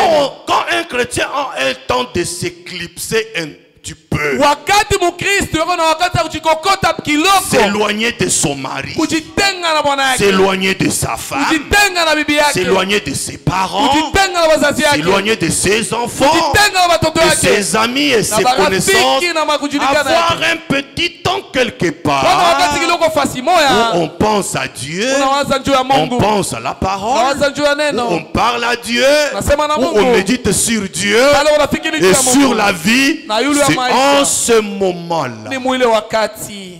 que vous passez la vraie relation avec votre Dieu. Unapitisha uhusiano ya kweli na Mungu Et wako. j'ai toujours dit, Kila mara mimi le nasemaka. christianisme Mkristo n'est pas visible. haina ya kuonekana. Amen. Le christianisme n'est pas cette vie ici que nous voyons ici. Ukristo haina hii maisha tuko naona hii. Où on est là parmi nous, on parle bien. Non, Katikati yetu tuko naona mzuri non, hapana. non. Le christianisme, Ukristo c'est ce que nous vivons loin de tout le monde. ni ile tuko naishi mbali na batu Quand, bote. quand on est seul, Wakati tuko peke yako. voyez, on peut prêcher la parole, tout le monde peut sauter, tout le monde peut jubiler. Unaweza kuhubiri neno ba mingi banaluka.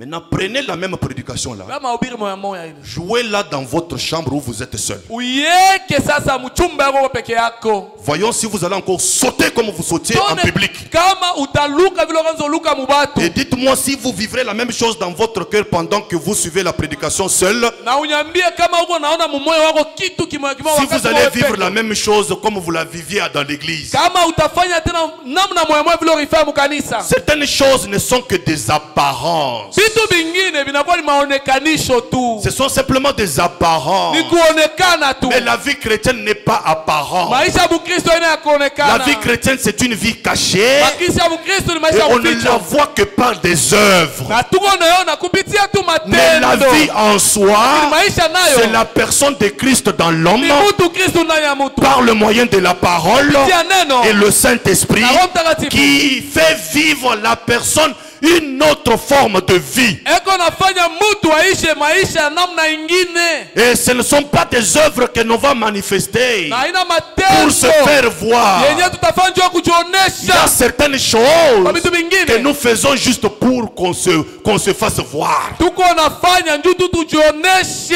Excusez-moi, je peux être un peu bizarre, mais c'est ça. Munisamee, mimi naweza kuwa muhali njoo Il y vile. a certaines choses que l'on fait Kwa vitu vingine juste tunafanya. pour l'apparence. Njuu tu ya kuonekana. kuonekana. pour que l'on se fasse voir. Juu tu tujioneshe. Juste pour que les gens aient une bonne impression de moi. Juu batu banyona sana niko wa mzuri. Mais c'est pas ça le christianisme. Haina ile Ça Bukristo. c'est l'hypocrisie. Ile ni munafiki. Ça c'est l'hypocrisie. Ile ni munafiki. L'hypocrisie, Munafiki. c'est faire quelque chose qu'on n'est pas au vrai sens. Ni kufanya kitu kenye wewe au kifanya na roho yote. Mais Dieu n'est pas là Mungu ana pale pour produire des hypocrites. juu ya kuzala banafiki. Dieu est là pour créer des vrais chrétiens Mungu ana pale juu ya kuzala bakristo ba kweli. régénérés Be muzalane et qui ont vécu une expérience avec lui na benye bari pata onjo et qui naye. sont chrétiens Be kwa bakristo dans le haut mubia et yulu dans le bas, na mubia chini. qui sont chrétiens Bakristo en public,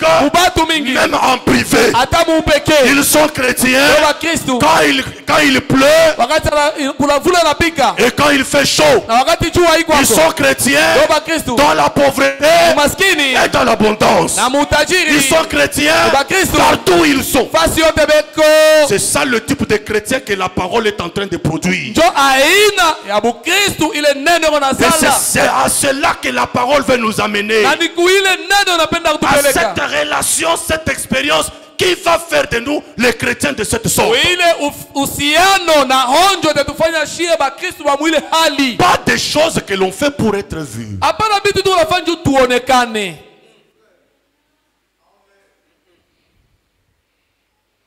Je peux être bizarre, mais pardonnez-moi, c'est ma façon. Mimi naweza De voir kuwa les bizarre. choses. Unisamee ni namna yangu ya kuona C'est bitu. ma façon de présenter les Ni choses. namna yangu ya kuonesha bitu.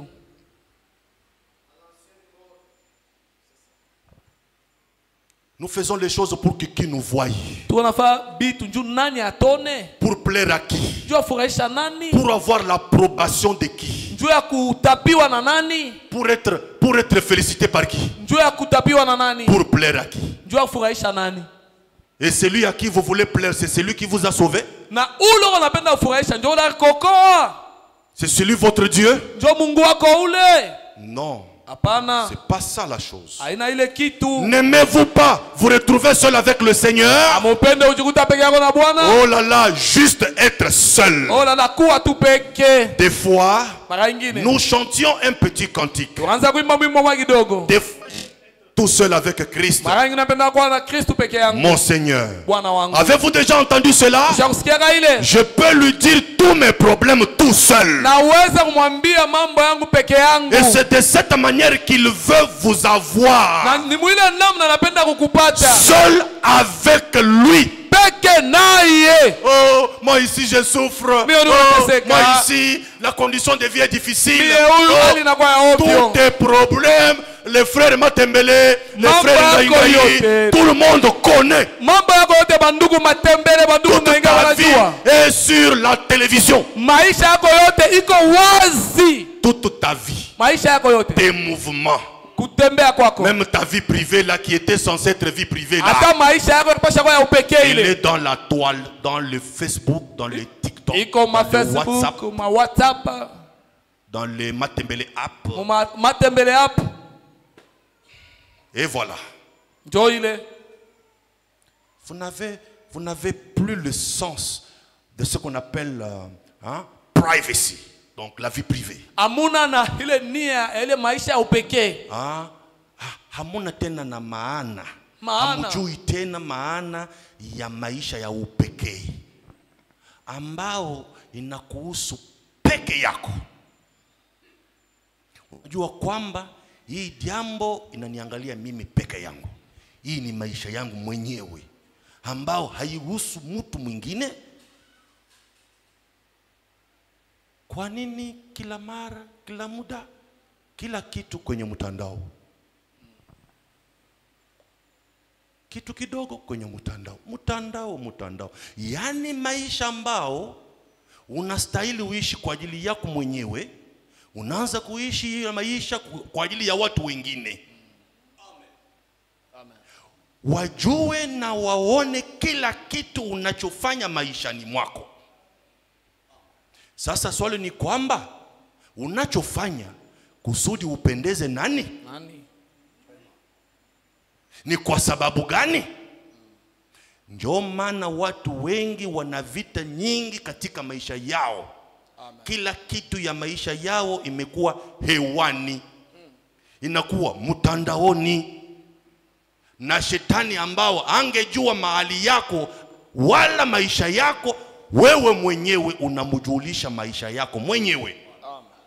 Na anajua mahali gani ambao anaweza kukupiga. Kwa nini? Busara hamna. Akili hamna. Watu wanakuwa wajinga. Pourquoi je prendrais ma vie et je la mettrais en public? Juu ya nini nitaba maisha yangu na kuweka kubatu wazi? Si vous connaissez la force de la vie privée, Kama unajua nguvu ya maisha ya upekee, vous ne permettrez pas hautaruhusu que votre vie soit aussi facilement présentée en public. maisha yako kwa upesi iwekee wazi. Pourquoi Dieu, Juu ya ni Mungu quand il sauve ses enfants, wakati anaokoa watoto il wake les sauve dans le secret? abaokoa musiri. Pourquoi quand Dieu veut parler avec ses enfants, Juu ya ni wakati Mungu anafanya il na leur watoto parle wake, toujours dans le secret? kila mara anasemanga nabo musiri. À Moïse, dans le Kwa secret. Musa musiri, Élie, dans le secret. Elia musiri, À William Branham, dans le William secret. Branham musiri, Jean-Baptiste, dans le Yohana désert. Mbatizaji mujangwa, Paul, dans le désert. Paulo Mais mujangwa. pourquoi toi, Juu ya ni waye tu ne peux pas comprendre que hawezi kuelewa il y a kwamba quelque chose en rapport avec le secret? kuko kitu mapatano na siri. Ah, je pense à un message que j'ai prêché une fois. Mina wazia kuujumbe ni hubiri mara moja. Le mystère du silence. Je crois que j'avais prêché ça à Fellowship. Siri ya kimya na wazia ni ku fellowship ni hubiri aka ile. Le mystère du silence. Siri ya kimya. Je vais encore fouiller dans mes archives. Je dois avoir une vidéo pareille. Je vais trouver un temps. Peut-être quand je rentrerai chez moi pour voir encore cette prédication. Juu ya kona ile mahubiri. Le silence. Ukimya. Vivez une vie cachée. Muishi maisha ya kufichama. Une vie simple. Maisha ya chini. Cachée en Christ. Yenye kufichikwa mwa Kristo. Où les gens ne vous comprendront même pas. Pale batu hawatamijua. Parce qu'il s'agit de votre expérience avec Dieu. Kwa sababu ni mambo ya onjo yako na Mungu. Nous chantions un petit cantique. Ungekuwa naimba Des wimbo fois, kidogo. j'aime être seul avec Zingine Christ. minapenda kwa peke yangu na Kristo. C'est ça. Njoo ile. Des fois, j'aime être tout seul avec Christ. Mara nyingine minapenda kwa peke yangu na Mon Kristo. Seigneur, Bwana wangu. avez-vous déjà entendu cela? Shausikiaga ile. Je peux lui dire tous mes problèmes tout seul. Naweza kumwambia mambo yangu peke Et c'est yangu. de cette manière-là qu'il veut vous avoir. Na njoo ile namna napenda kukupata. Seul avec lui. Peke yake naye. Vos prières. Maombi yako. Pas tellement comme lorsque vous venez peut-être, Hapana saa zingine wakati unakuya. quand vous êtes en public, Wakati kwa mubatu. pendant que vous priez comme à l'église Wakati unaomba sa kanisa. ou autour de l'autel. Wala kando kando ya Là, vous faites des longues prières. Maombi mrefu. Vous faites des prières bien organisées. Kisha kuipanga Parce mzuri. que vous êtes en public. Kwa sababu kwa mubatu. Vous priez pour le maire de la ville. Naombea njoo mwili wa. Vous priez pour le bourgmestre. Naombea bukumestre. Pour faire une bonne prière. Ndio fa maombi mzuri. Ça, c'est le prophète qui dit. Uni nabii anasema. Je peux relire encore. Naweza tena kusoma. Laissez-moi relire encore. Napenda kusoma tena.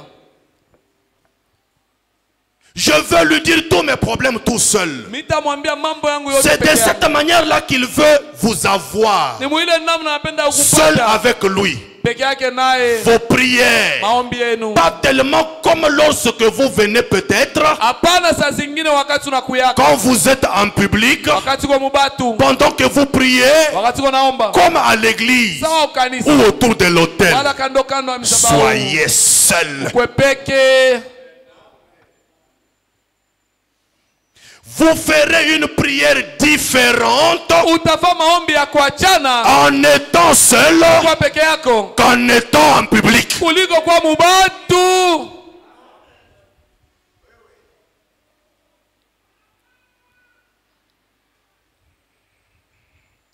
Isolez-vous. Wende pembeni. Vous tous Bobote. sortez Utoke. et ayez simplement un véritable lieu secret de rencontre. Ukuwe nafasi ya siri ya ukutana. Là où vous vous rencontrez, Pale utakutana. le Seigneur et vous, Bwana na wewe. plusieurs fois par jour. Mara mingi Et là, pale faites votre prière. fanya maombi yako Et vous vivrez une expérience na personnelle utaishi avec Dieu. onjo ya upekee na Mungu. Et Dieu veut une église comme Na celle-là, Mungu anapenda kanisa ya qui vile connaît qu'elle est appelée à une vie privée, inajua une vie kusema secrète, ishakutiwa kwa maisha ya une vie upekee, cachée maisha ya en uficho Christ. ndani ya Pas Kristo. une vie pour plaire l'extérieur, Hapana maisha njoo ya mais une kufurahisha vie watu, pour être avec Christ en soi, lakini maisha njoo kwa Kristo peke yako pour ndani plaire yako, au Seigneur. njoo kufurahisha Et c'est de Bwana, cela dont on parle, na njoo kuile tu où unasema on est seul avec lui. pale uko peke Et naye. pour arriver à cette dimension, Njoo kufika mwile kipimo la parole, neno le Saint-Esprit Roho Mtakatifu doit nous amener dans cette expérience. napasha kutupeleka mwile onjo, Et là, na pale ça sera Christ qui nous conduira, itakuwa Kristo Christ qui atatuongoza, nous parlera, Kristo atasema Christ nasi, qui nous inspirera. Kristo atatupatia Parce que upako, Christ domine en nous, kwa sababu Kristo anatawala ndani yetu. il peut me conduire à ne pas sortir aujourd'hui. Anaweza kuniongoza nishitoke leo, Il peut me conduire à ne anaweza pas sortir kuniongoza aujourd'hui. nishitoke leo Sans comprendre pourquoi. bila kuelewa juu ya Et nini, je pourrais comprendre ça après. na mitaelewa baadaye.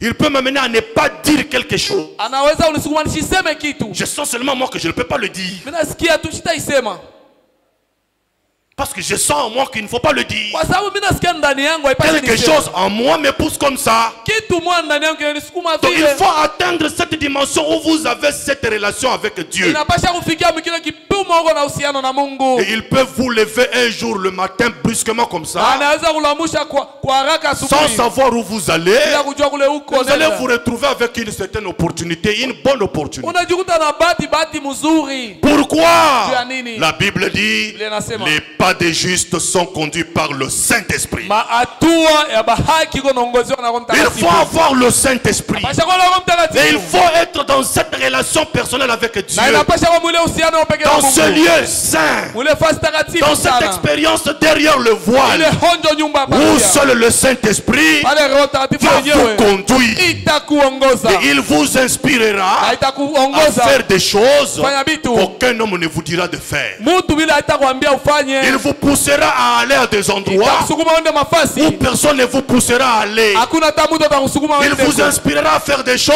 Atakusukuma ufanye que vous vitu. ne savez pas comprendre, Haujua que kuelewa. vous ne savez pas expliquer. Haujua kufasiria. Parce qu'il s'agit du Saint-Esprit Sababu ni mambo ya Roho qui Mtakatifu. conduit ses enfants. Iko naongoza watoto yake. Et c'est cette dimension-là Na ni mwile hatua où Dieu même a dit au prophète, ambaye Mungu anamwambia nabii dans la vision, au sujet de la vision dans la tente, muhonyo la vision de la tente. onyo ya hema. Quand il a parlé de la vision de la tente, Wakati sasa njoo onyo ya il hema. voyait, il entrait par ici, il sortait par là. Aliona ringia watokea pale. Quelqu'un entrait malade Mtu anaingia mgonjwa. et sortait guéri. Na anatoka Il y shopona. avait un secret Kwa siri. que le prophète ne pouvait même pas expliquer. Kabia shikuzo fasiria. Dieu lui avait dit, Mungu amwambia. ça ne dit à personne. Hii ushambie mtu. Cette expérience, Ionjo. le prophète dit, Nabii anasema. cette force du troisième poule, Ile uvuto wa cette tatu. puissance de la troisième attraction, Ile uwezo wa mkokoto ya tatu. qui est l'effet du Saint-Esprit dans le croyant, Ilikuwa tendo la Roho Mtakatifu ndani ya mwaminifu. l'action du Saint-Esprit dans la vie du croyant, Tendo la Roho Mtakatifu maisha ya ce que mwaminifu. l'Esprit pourra faire. Ile roho itaweza kufanya. Ce secret-là, Ile siri. William Branham, William Branham. tu ne le diras à personne. Utaambia mtu. Tu mourras avec ça Utakufa et nayo. tu iras avec ça dans la Na tombe. utenda nayo mkaburi. Pourquoi? Tu as nini? Il s'agit de quelque chose ayant trait à Dieu lui-même. Ni mambo ya Mungu anakuwa yeye mwenyewe nayo Et mumikono. Dieu, on ne peut pas l'expliquer. Na Mungu hawezi On ne kumfasiria. peut pas le détailler. Hawezi Il kumfasiria. s'agit de Dieu Mambo ya Mungu inexplicable, ya shokufasiria. mais qui agit dans sa souveraineté. Lakini unatenda mkubwa Et yake. c'est dans cette dimension-là Mwile kipimo. que Dieu veut nous voir, Mungu anapenda kutuona. où nous sommes dans cette relation. Ale tuko mwile uhusiano. Où je ne fais pas les choses pour plaire à un frère. Ale shifanye kitu ndio kufurahisha nduku. Où je fais les choses pour plaire à la parole. Niko nafanya bitu ndio kufurahisha neno. Où je fais les choses pas pour que les gens disent je suis un bon frère. Pale niko nafanya bitu batu waseme niko ndugu Ah, mzuri. c'est un bon voisin. Ah, ni ndugu mwema. Oh, Lui, il est bien avec tout le monde. Yeko mzuri na batu bote. Il va chez frère Matembeli, salut. Enda kwa ndugu Matembeli Il alamukia. va chez frère Ngaïngaï, salut. Enda kwa ndugu Ngaïgaï Comment vous alamukia. êtes réveillés? Vile ulamuka Je suis na un bon mkata. voisin. Niko jirani Vivons wako. dans la paix. Tuishi muamani. Jésus n'a pas fait des choses pareilles. Yesu ashukufanya vitu vya vile. Jésus n'a pas cherché l'approbation des gens. Yesu ashukutafutia kutapa kwa batu. Jésus a vécu comme la parole le Yesu connaissait. aliishi vile neno Et ya Mungu. selon la parole. Na kufuatana na neno. Que les gens l'aiment ou pas, Watu wampende wala pa. tant qu'il est dans la parole, c'est la chose importante. Ni kitu ya kawaida. Même si tu dis, c'est un orgueilleux, je m'en fous. Shina takule.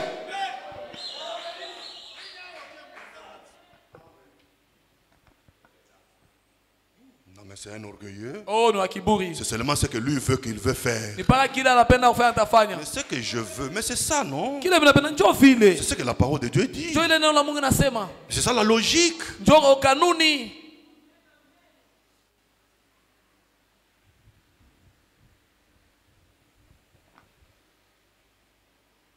On ne vit pas pour plaire aux gens. Atuishi njoo afurahisha batu. Et on n'est pas là pour que l'on sache qui nous sommes partout où nous sommes. Hatuna pale bajua kusema tuko fasi yote tuko. Watujue mahali ambao tumepatikana. Bajue fasi yote ile tuko. Là où on est, on veut savoir que moi je suis un frère. Pale niko tunapenda tu Moi, je watu suis wajue une sasa niko dada, niko nduku. Oh, ça c'est le christianisme à la, je sais pas moi, à la quoi? Ile ni Bukristo shijue, Bukristo bwaje. Non. Pana. Vivez la parole. Ishi neno. Normalement, Sawa. simplement. Kimya. On amène la bière autour de la table. Baleta pombe kando kando ya meza. Non, moi je suis un frère, je ne bois pas. Mimi niko nduku Tu shimunyo. n'as pas besoin de dire ça. Hauna lazima ya kusema vile. Prends le sucre, prends de l'eau. Beba sikre kunaisha. Pourquoi tu ne bois pas, non? Je ne bois pas. Jana mishigunu. C'est tout. Kunaisha. C'est tout. Kunaisha. Est-ce que tu as besoin d'un très frère pour ne pas boire? Est-ce que Il y a les païens qui ne prennent pas l'alcool. kuko bapagano wabebage mpombe? Est-ce qu'on a besoin de se faire connaître là où on est? Est-ce que tuko na lazima Vivez kujitulisha seulement là kuloko? où vous êtes. Pata tu neno pale huko. Et les gens connaîtront qui vous êtes. Na batu batajua kile huko. Moi, je n'ai pas besoin que les gens sachent qui je suis là où je suis. Mishina lazima kule niko batu wajue kile niko. Je ne fais pas ça. Shifage vile. Non, je n'ai pas besoin de ça. Shina lazima ya ile. Dans mon travail, dans ce que je fais, Kazi yangu yote Non. unafanya. ils savent seulement que Monsieur Salem, Asikia tu bwana Salem. j'ai des employés qui ne connaissent même pas qui je suis. Niko na batu wa kutumika bajua kile niko. On s'appelle seulement des messieurs et Tunaita des madames. bwana na bibi. Mbutamuntu. Bwana na bibi nakwaje? Monsieur et madame. C'est ça. Bibi si mke wa ndoa bwana. Ah, ok. On s'appelle des messieurs Aita wa bwana et des madames. na wa bibi. On n'a pas besoin de dire non. Moi là, moi, je c'est crois bon. le message de Branham. Mimi na mimi ujumbe wa Branham. Voyez Malachie 4. Na Malachi 4. Non, non. Pana. Vis la parole Ishi tranquillement. neno mukimya. Que les gens s'intéressent seulement à ta vie. Batu bangai tu maisha C'est en yako. ce moment-là que tu pourras leur parler sans même dire de détails. Ni mwile wakati utasema nao Vivez bila seulement kuonesha la tuloko parole. tuloko. Ishi tu neno. Pas besoin, non.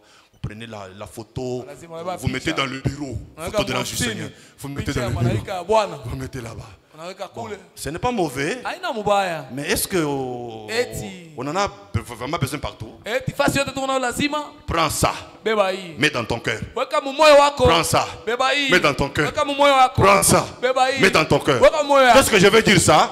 Navyosema nini? Qu'est-ce que je veux dire par là? Navyosema nini? Vivez la parole. Ishi neno. Tout simplement. Kunaisha. On n'a pas besoin de montrer des signes. Hatuna lazima kuonesha bia Vous yulu. voyez, à l'époque, quand on était encore trop jeune, Zamani wakati wa il y kijana avait des sana. frères qui portaient des croix, Kulikuwa bandu des wanzo photos ici à la poitrine. Mapicha hapa kumukilani. C'est parti, hein? Binaisha. C'est parti. Binaenda. Ça a binaisha. disparu. Inapotea. Si c'était vraiment ça la vie, pourquoi il ne continue plus? Kama kika ile ndio kwa uzima njoo na bendelee. Trouver un frère avec une croix comme ça, fou de Jésus. Il a Kupata la Mungu na croix, msalaba wa il hivi a mis comme ça. acha. Il marche en route. Eona Fou de tena Jésus. barabara. Fou de Jésus. Wa mazimu wa ngambo ya Yesu. Ils sont partis où avec leur croix? banenda wapi na msalaba yabo? D'autres avec la photo du prophète sur la poitrine. Bengine na picha nabii En train mukilani. de marcher avec. Ndio natembea C'est nayo. parti où? Binenda wapi? C'était juste de l'enthousiasme. Ilikuwa tu ni enthousiasme. Des émotions. Makuchemuka. Ah, c'est des émotions. Kuchemuka tu. La chose, ce n'est pas ça. Kitu haina La ile. chose, c'est dans le cœur. Kitu ni ndani ya moyo. Saint-Esprit, Roho la Mtakatifu. parole Neno. dans le cœur. Ndani ya moyo. Alors je vais terminer ici en lisant ici. Nitamaliza mkusoma hapa. Ah, je remercie Dieu quand même, je suis arrivé à la fin. Ninashukuru Mungu mnafika mwisho. Ça a été une bénédiction pour vous. Ilikuwa baraka juu yenu. Vous avez Amen. aimé? Mulipenda. Amina. À Dieu la gloire. Kwa Mungu utukufu. Écoutez un peu ici pendant que je lis ça. Usikie wakati tunasoma hapa. La foi est une ferme assurance.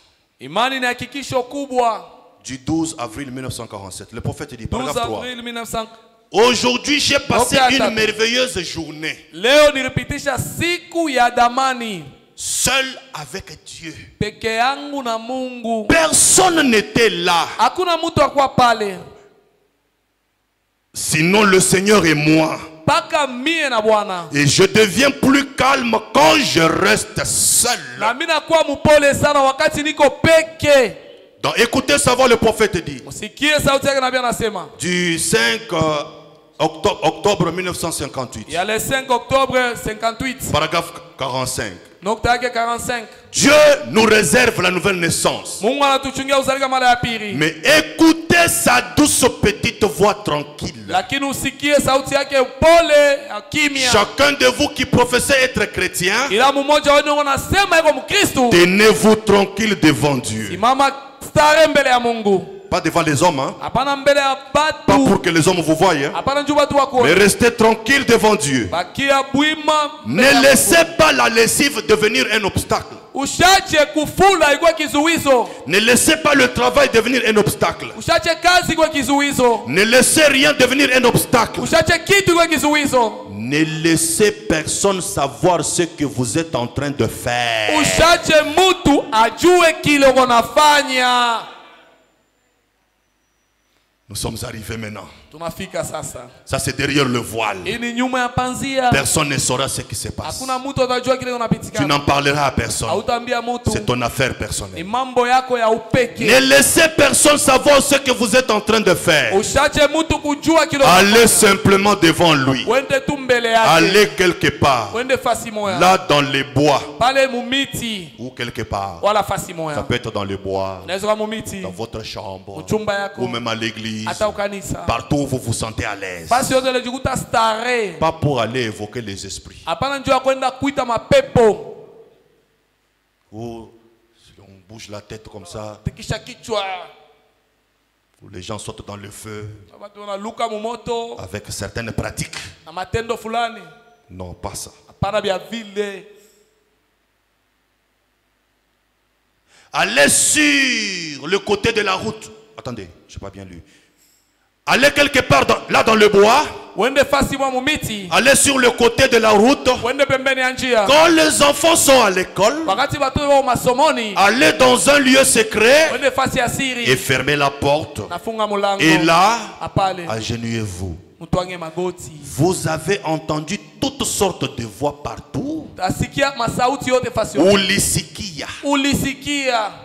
Vous avez entendu toutes sortes de voix partout. Ulisikia sauti ya namna yote fasi yote. Mais agenouillez-vous Lakini twanga et magoti. restez là Nabakia pale. jusqu'à ce que ces voix se taisent. Mpaka pale ile masauti inekala kimya. Alors commencez à vous élever. Pale anza sasa kupanda. Cela va vous transformer. Ile itakubadilisha. Cela vous rendra différent. Ile itakufanya unakuwa wachana. Comme c'était le cas avec le petit Samuel. Vile kwa mambo ya Samueli mdogo. Cela vous fera quelque Ile chose itakufanya kitu si vous le faites. kama unaifanya. utafanya. Cela fera de vous ce que vous devriez être. Ile itakufanya we kila unapasha kuya. Cela fera de vous le genre de chrétien que vous devriez être. Ile itakufanya aina ya Kristo unapasha kuwa. Parce que vous vivrez des expériences personnelles Kwa avec sababu Dieu. ishi maisha ya upekee na Mungu. Loin du monde. Mbali ya dunia. Et cela transformera votre vie. Ile itabadilisha maisha Et yako. vous savez qu'en cas de problème, Unajua wakati ya mambo vous allez vous retirer vers le Seigneur. utarudia pembeni kwa Bwana. Dans un entretien privé. Mazungumzo ya En cas de upekee. difficulté, Kama unakuwa c'est magumu, vers lui que vous allez revenir. kuelekea kwake utaenda. En cas de confusion, Mambo ya c'est vers lui mchangano, que vous allez revenir. kwake utarudia. Et c'est lui qui vous conduira. Nani hata kuongoza. Et c'est en ce moment-là Nani mule wakati que vous aurez atteint le but utafikia mkifukuzio. d'être une propriété privée dans la main de Dieu. Ukuwe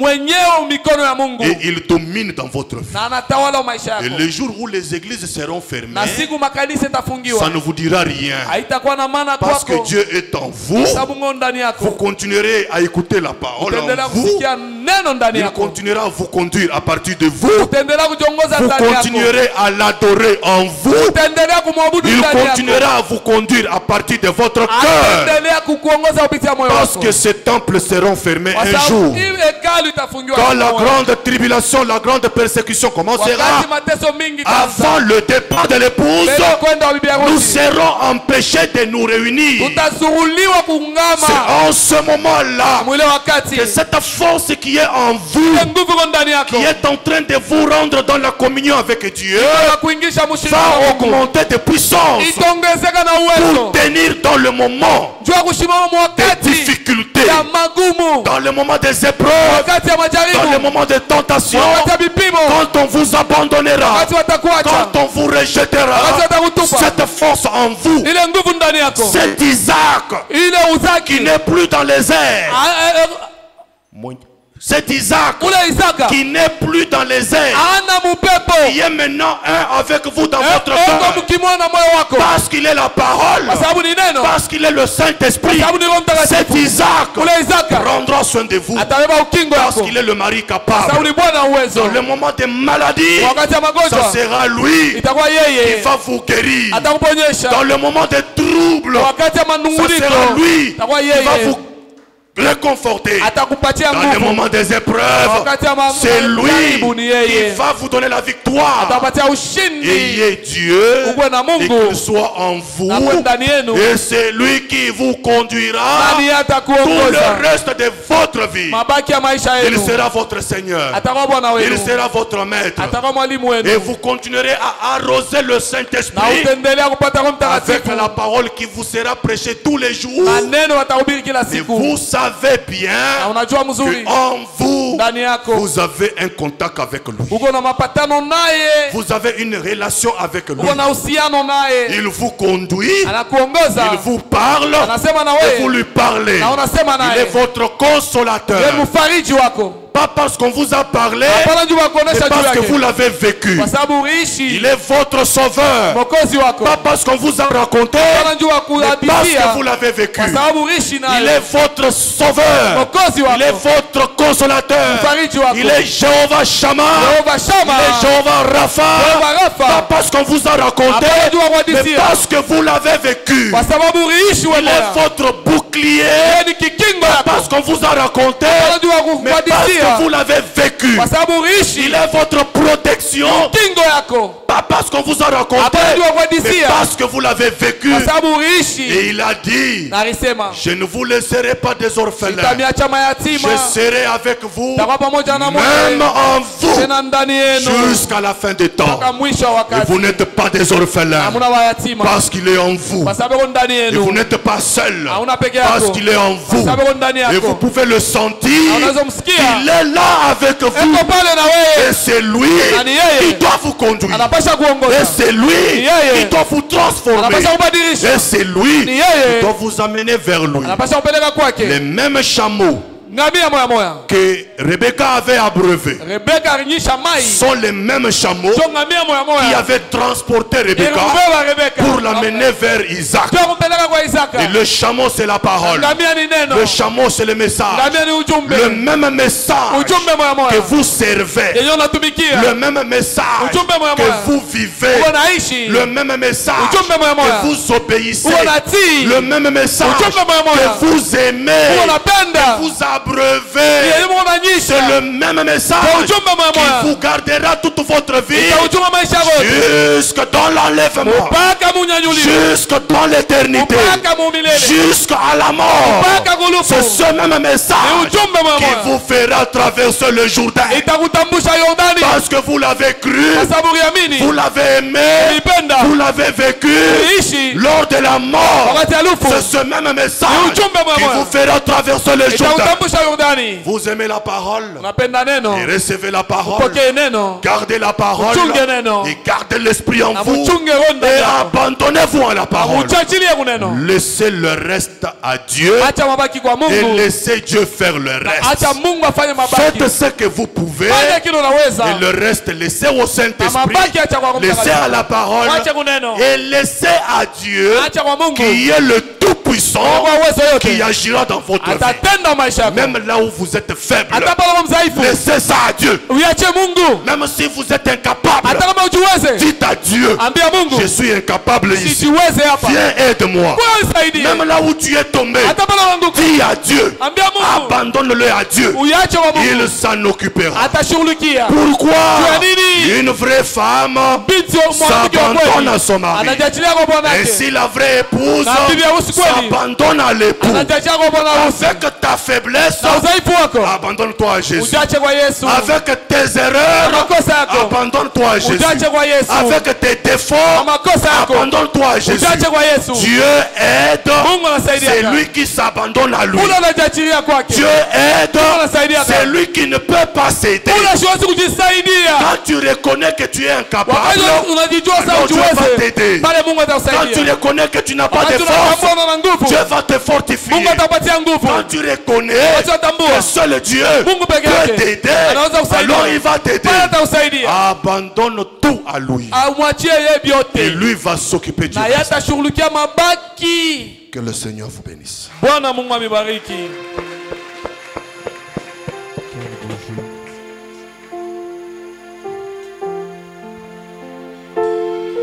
Jéhovah est son nom. Que Dieu nous aide.